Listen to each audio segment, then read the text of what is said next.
Okay, people, hang on. Don't worry. We're going to get some light in a second. Oh, nice and cool down. Oh, it's hot up here. Day 10. Bike's been off the road. It's been 10 days since I rode, Goof. Poor dog. My dog nearly melted on me. You want to go outside?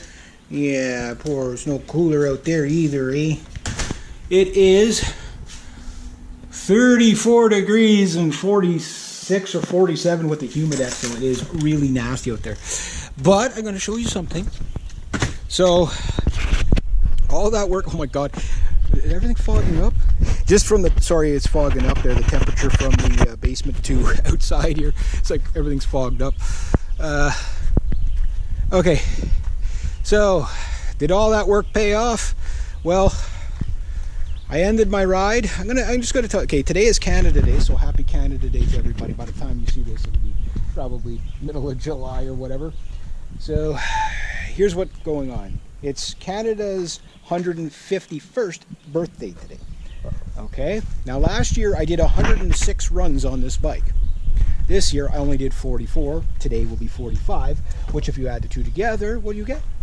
What do you get? You get 151. So for the 151st Canada Day anniversary, I got ride 151 in, but technically 45 for this year.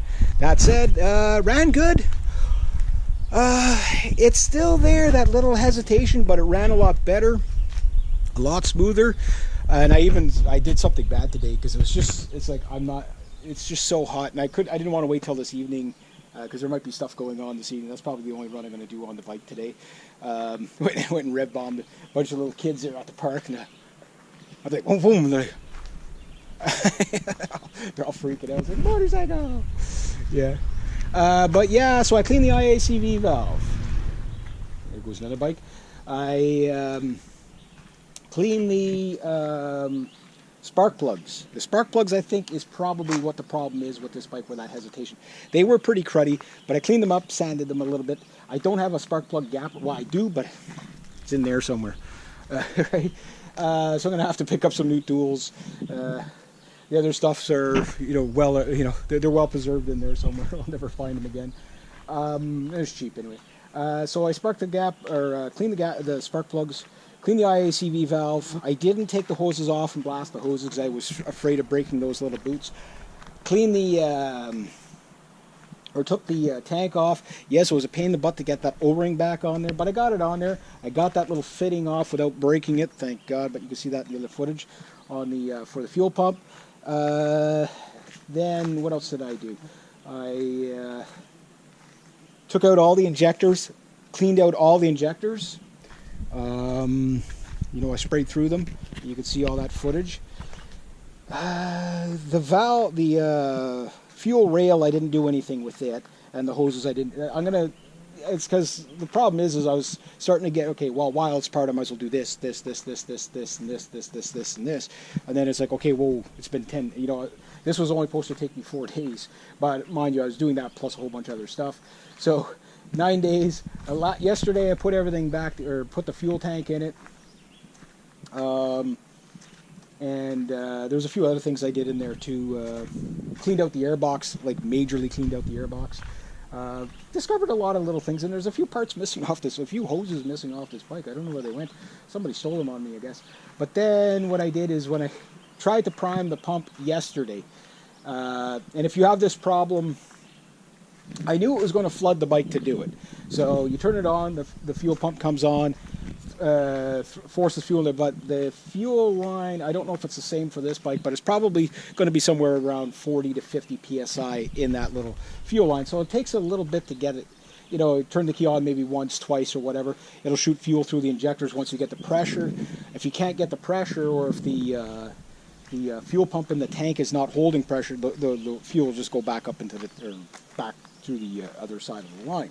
So I did it a few times, rolled the bike over, wouldn't start. So I was like, okay, I know it's flooded.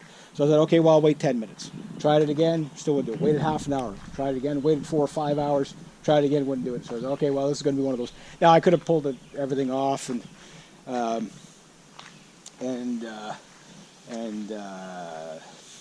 pulled the plugs out and dry them off, put them back in. I could have done that yesterday. I really could have, but it was so hot out yesterday. Like, it's in the 40s with the Humidex right now. I just don't have the patience to work on anything. I just want things to work.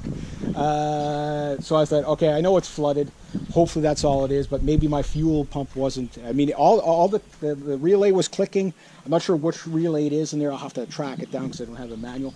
But you hear it click, and the one that's clicking is the one that kicks on the fuel pump. That's pretty much any fuel injection bike. So it basically, I could hear that clicking. Everything sounded normal. So I figured, okay, maybe it was probably just flooded, or maybe there was an air pressure airlock in there or something like that. Because I knew once you get it started, you're fine. So I said, okay, well, I was gonna this morning I was just gonna pull all the plugs out and have a look at them and whatever. But I said, I'll just try it, because I let it roll and roll and roll quite a few times. And I turned the key one prime, boom, she fired right up. Runs nice and smooth.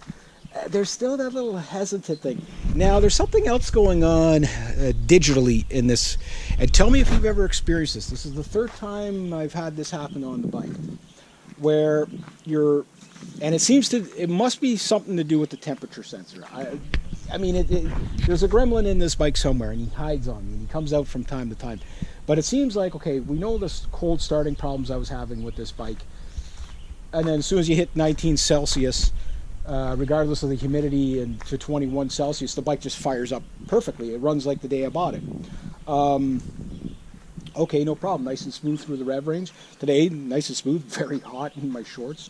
I never rode this thing with shorts before, and not a habit I'm going to make, but just for the quick test run. Only did 12 clicks on it today. It went to the turn and back, and that's all I'm going to do on it today. It's just too hot to be out there anyway. When you're really hot like that, it's like your tension's not good, and I haven't ridden in 9 days, so I noticed I was a little bit out of practice, a little bit sloppy with the shifting and stuff like that. Not that I was bad at it, but you know what I'm talking about. So I did that, but then what'll happen is I'll stop somewhere, and I'll start the bike, and I'll just take off, and then it seems like the dash resets itself. Everything, like the numbers go out and all that, and then you get the like when you get the startup, you get like a bunch of lines and then the numbers, and it does that. Power drops right off, and then it kicks back onto whatever, and it spikes the power. It's done that to me twice so far, and I don't know what that is. So if you know I don't know if I'm explaining it right, but basically, picture you're driving along. Okay, you're at speed, your temperature is whatever it is.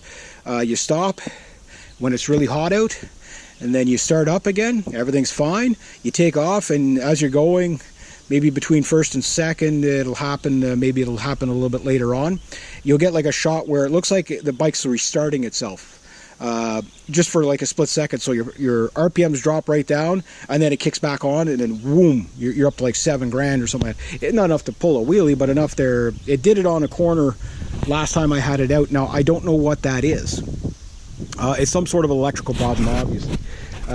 Again, it's a 15-year-old bike, so there's going to be gremlins on it, but if I can get the season out of it, I'd be very, very happy. That's why you need 2 motorcycles.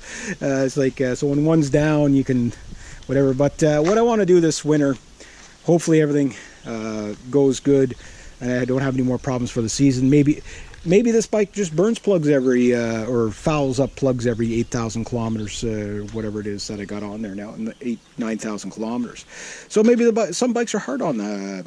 Depends how you ride too. I don't ride too hot with it, but I've opened up the bike a bit. It is a fun little bike. So hopefully I don't have any more problems for the season. I'll take it out for another run probably tomorrow. 1 run a day is usually pretty good for me. I usually don't go too crazy with it, especially when it's really hot like this. I'll be riding in the evening. I think my daytime rides are going to be few when it's this hot. We got a heat wave for about the next week or so, so it's going to be definitely going to be one of those things where I'm not going outside if I don't need to. But thank God I got all the work done on it anyway. So yeah, there we go. So the Fast Green Snot Machine rides again. Hopefully you guys enjoyed the little series. I know it's not very professional the way I did it. It's all on my GoPro 5, so hopefully you're liking that. Yeah, so hopefully, but it does run a little bit smoother, all that stuff, and the airbox had quite a bit of junk in there too that came in past the filter. So it's not that the filter's not good, but they've got like two little vent hoses, or I guess they're drain hoses at the end of the air boxes on both sides, and there's a hose missing there. And I want to put like a little mesh screen or something there so it's not sucking up dirt in there. So I got a few little projects for the winter for the inside of this. Yeah, it did run fairly smooth. I didn't run it far. Tomorrow I'll do a little bit more of a, more of a test and whatever. But anyway, ride 151. The bike's back on the road on Canada Day. I'm very happy about that. So it's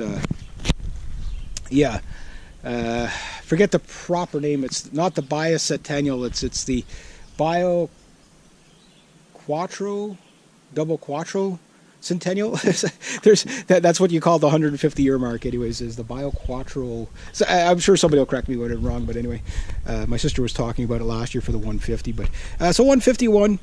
There we go. Man, I couldn't believe how hot it was while I was riding. I was like, the bike was, temperature-wise, everything looked good.